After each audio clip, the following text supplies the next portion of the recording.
What is going on, ladies and gents? Welcome to Collectors Gone Digital. My name is Josh, and on today's episode, we're going to be getting to know more about the 10 scarcest collectibles on VeVe. And I figure now would be a good time to drop this, just considering edition sizes have been dropped over the past, year or so. So because of that, there is pretty much an entirely new list. I am going to be excluding the 007 ticket and the 007 Aston Martin, as well as the one-of-one art collectibles. But without further ado, grab a drink, grab a snack, sit back, relax, and enjoy.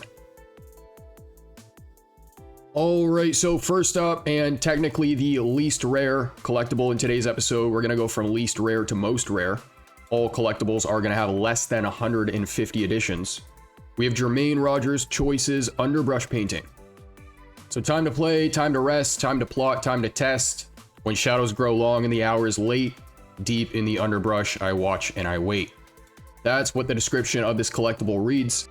It was part of an exclusive Phygital t-shirt NFT release for Decon London back in 2022.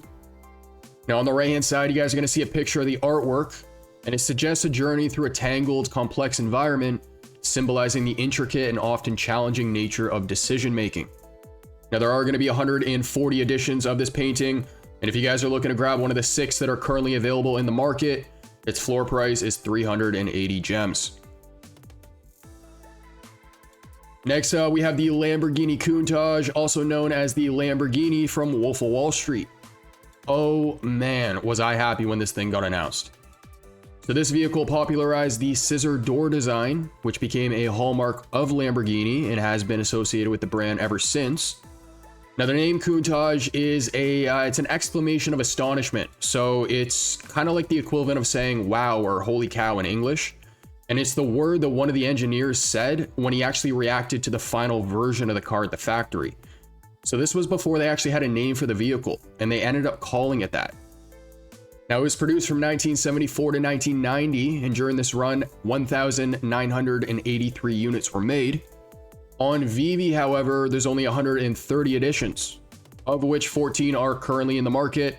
And if you guys are looking at grabbing one of those, its floor price is 818 gems. I'm going to start saying US dollars because I feel like that's easier for people who don't know much about VeVe to understand. So moving on, but sticking with Lambo, we got the 350 GT. Now with this one, we're going all the way back to the very beginning of Lamborghini. So Lambo was initially started as a tractor manufacturer, for those who don't know. Ferruccio Lamborghini, who's the founder, decided to venture into car manufacturing after a disagreement with Enzo Ferrari regarding the quality of Ferrari's clutch.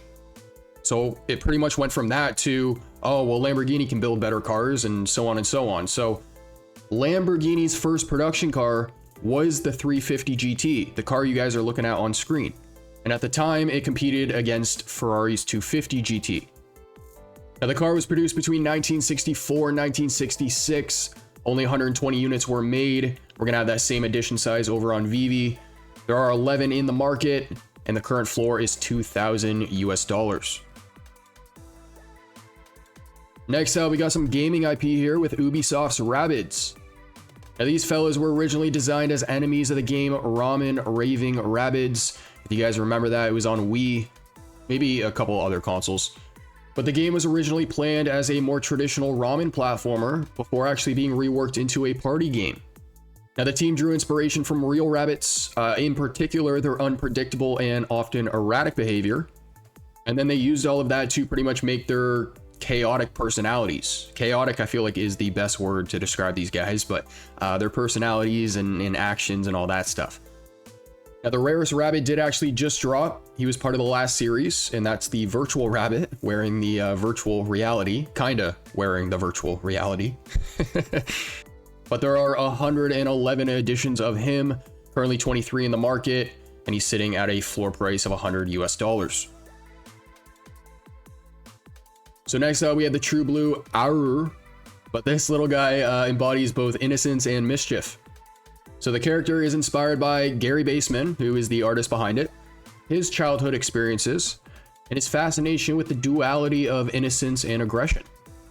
Now the combination of human and animal traits is supposed to symbolize the blend of human emotions and primal instincts, and the character is often rendered with splashes of red. So the red symbolizes both passion and violence, highlighting the character's internal struggle between love and rage. Another new collectible on the platform with a very low edition size, only 88 of these guys, 25 of them though listed in the market. And if you guys are looking to grab one, the floor price is currently $250 US. So next up, we're gonna have the Lucky Gold Rosso from 𝗘𝗿𝗍𝗘𝗐. And this is another collectible that combines two elements, this time luck and again mischief. So the name Lucky Rosso is a play on themes of luck and fortune. Rosso actually means red in Italian, and red is a color often associated with good luck and prosperity in various cultures, including Italian and Asian traditions. Now the piece showcases a fusion of Eastern and Western cultural elements, from the shoes on his feet to the horns on his head. There are 18 listed in the market, and if you're looking at adding one to your collection, the floor price is currently $650 US. So next up on the list, we're gonna have another phygital piece here, this time Funko Marvel, aka Iron Man. Now this piece is gonna be the only Funko collectible so far. They were unveiled at New York Comic Con last year. And this series is gonna be part of Funko's Gold line, where they've secured exclusive licensing deals with certain companies to be able to create unique figures that aren't available in their standard lines. One of those companies being Marvel. Now each figure in the Gold line is going to be meticulously detailed, with an emphasis on capturing the essence and likeness of the character or celebrity. This does also include intricate sculpting and premium paint applications, so they use higher quality materials including metallic paints and special coatings. Now this particular piece did actually have a bounty on it. I don't know if that bounty got fulfilled, but I think David was offering $25,000 for mint number 1. There are going to be 50 editions of the secret rare, of which only 4 are listed. And if you guys are looking at grabbing one of the 4, the floor price is currently $2,000 USD. So the secret rare Funko Iron Man is currently the 3rd rarest collectible on VeVe. Coming in second is a collectible that has yet to drop actually, but just got announced. And that is Nick Walker's Heart Grenade, which I personally think are really cool. Now the rate of the heartbeat for these collectibles is actually going to change based on the rarity that you get. The secret rare beating the fastest, I believe. But the collectible symbolizes both destruction and rebirth. So this piece is Nick's way of commenting on the dual nature of violence and creation. Now he was also a pioneer in the British graffiti art scene, and the design and concept is to reflect the rebellious and transformative spirit of graffiti. He also employs mixed media techniques to blend traditional street art methods with fine art practices. So some examples would be combining spray paint, stencils, and hand painting. Now there are only going to be 25 editions of the secret rare. I can't comment on how many are in the market nor the price because that's to be determined. So good luck to everyone going for the drop.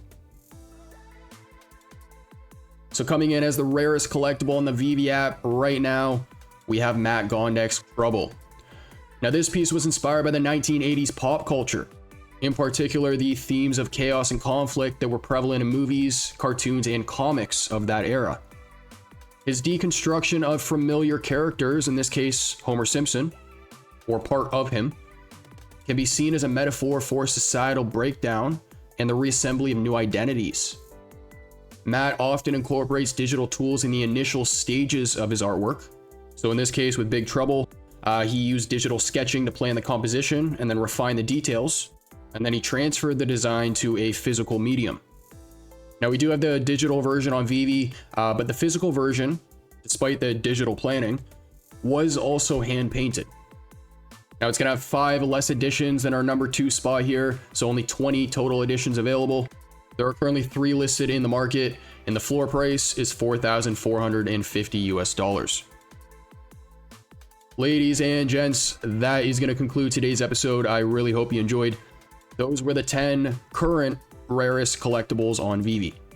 Now, for anyone who missed the virtual concert we did stream this past weekend, I did stream it over on X. For some reason, I'm having issues pushing the stream to YouTube at the same time.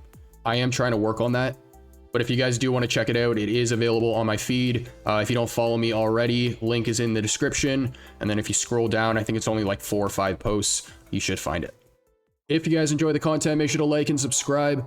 Comment down below what you want to see in a future episode. And as for our next, I'll catch you then.